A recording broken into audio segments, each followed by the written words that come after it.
こんにちは。BP ラボ管理人のブラックパンダです。今回はついに X220 魔改造の最終回になります。始めていく前に、この X220 で試したいことがあったんですよ。それが成功したので、皆さんにご報告しておきたいと思います。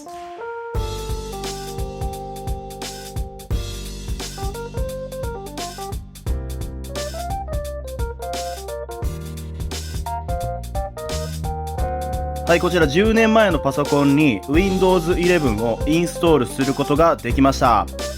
はい、やり方なんですが、他の投稿者さんの真似をさせてもらいました。なのでここでは詳しくは言いませんが、簡単に言うと、この UUP ダンプからファイルをダウンロードして、ルーファツを使って USB ドライブを作ります。で、要件を満たした新しいパソコンならこのままでインストール可能なんですが、僕みたいにこの古いパソコンに入れる場合はちょっと一手間加える必要があるんですね。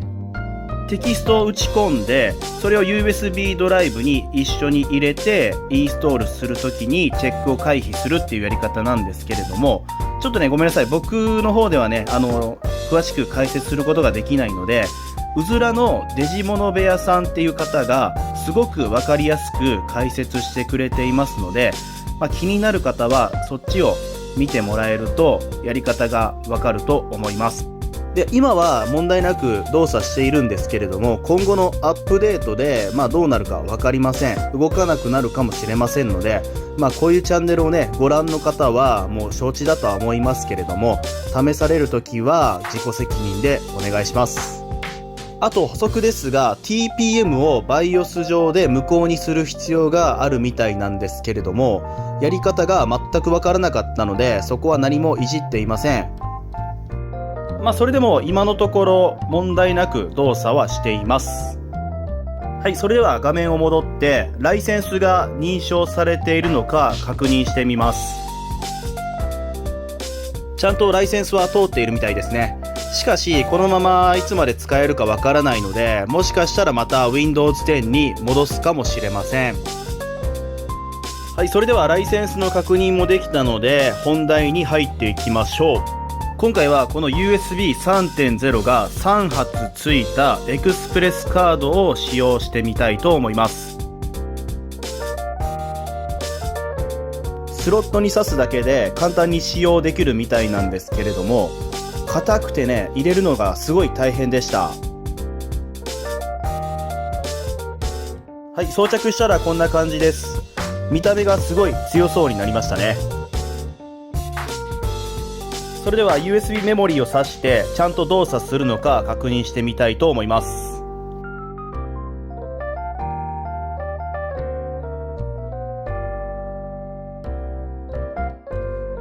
はい、結果はこんな感じになりました。USB 3.0 にしてはちょっと遅いような気がしますが、3ポートともちゃんと動作していました。で、BIOS の設定を変えるとちょっと動作速度が速くなるみたいな情報を得たので試してみたいと思います。コンフィグのパワーの欄からこの PCI Express Power Management っていうのを無効にしておきます。で、この下のエクスプレスカードスピードっていうところはちょっとねよくわからなかったので触らないことにしました。はい、結果はこんな感じになりました。若干速度が上がりましたが、特に設定を変える必要はないかもしれませんね。で、こいつ1個すごい問題があって、めちゃくちゃ発熱するんですよね。なのでこの貼るタイプのヒートシンクを買ってきました。こいつをこのカードに貼り付けて放熱させて発熱を少しでも抑えればいいなと思って今試しているところです。で、少しね厚みのあるものなのでカードスロットにね挿すときにさらに苦労することになるんですが、無理やり押し込めばなんとか入りました。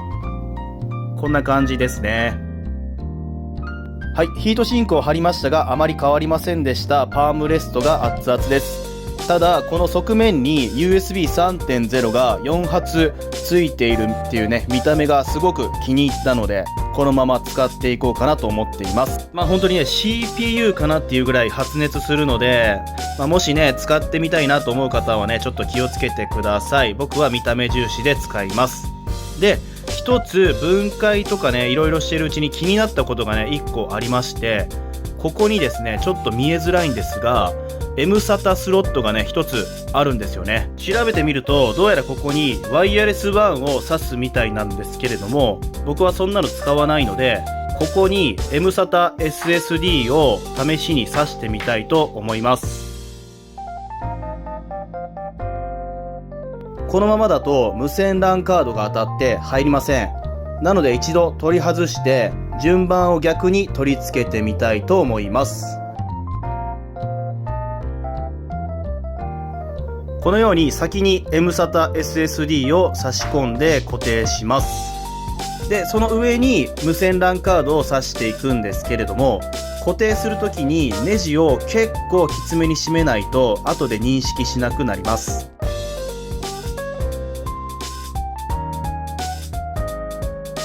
はい、ではエクスプローラーを開いてみましょう。ちゃんと認識されていますね。このまま D ドライブとして使用していきたいと思います。一応速度も計測しておきました。こんな感じですね。これがどうなのかちょっと僕にはわからないですが、使えれば OK だと思っています。あらかたの改造は以上になるんですが、最後に一つだけ、これだけはねどうしてもやっておかなければならないことがあるので、それをやっていきます。何をやるのかというと、それは塗装です。魔改造が終わったら絶対にやろうと思っていました。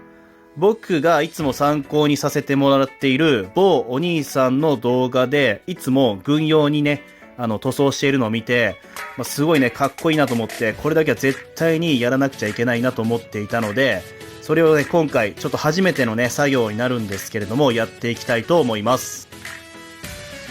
塗装に関しては本当に初めての作業になるので、何も解説することはできないので、作業風景をご覧ください。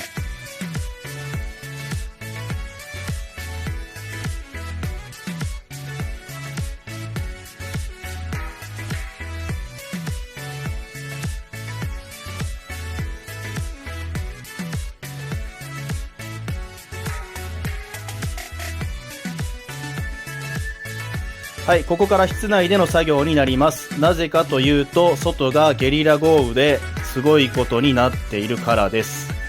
天気をね、ちゃんと見ていなかったっていうのね、すごい失敗ですね。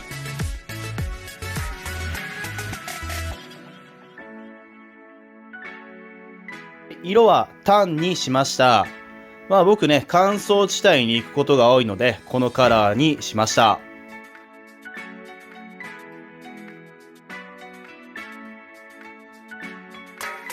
はい、雨が収まったのでまた外で作業をします。もうでも仕上げですね。艶消しクリアを吹いていきます。乾燥したら組み上げていきますので、完成品をご覧ください。それではどうぞ。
はい、まあこんな感じで完成しましたが、やっぱり塗装ってすっごい難しいですね。こういう繊細な作業は僕には向いていないかもしれません。この辺とかね、すっごいボコボコです。まあ某お兄さんのね、動画を見ながらちょっとやってみたんですけれども、やっぱりね、うまくいかなかったですね。もうちょっと練習が必要ですね。はい、それでは全5回にパート分けして行ってきたシンクパッド X220 の魔改造ですが、皆さんいかがだったでしょうか。僕的にはすごく楽しかったですし、愛着がねかなり湧いたので、本当にもうこれはねぶっ壊れるまで使ってやろうと思っています。ただ改造にかかるコスパは最悪なので、もしねやろうと思っている方はその辺はねちょっと覚悟してくださいね。それでは今回の動画は以上になります。このチャンネルではジャンク品の修理やちょっとねわけのわからない DIY や改造などをやっていますので、もしよろしければ高評価、チャンネル登録よろしくお願いします。それではさようなら。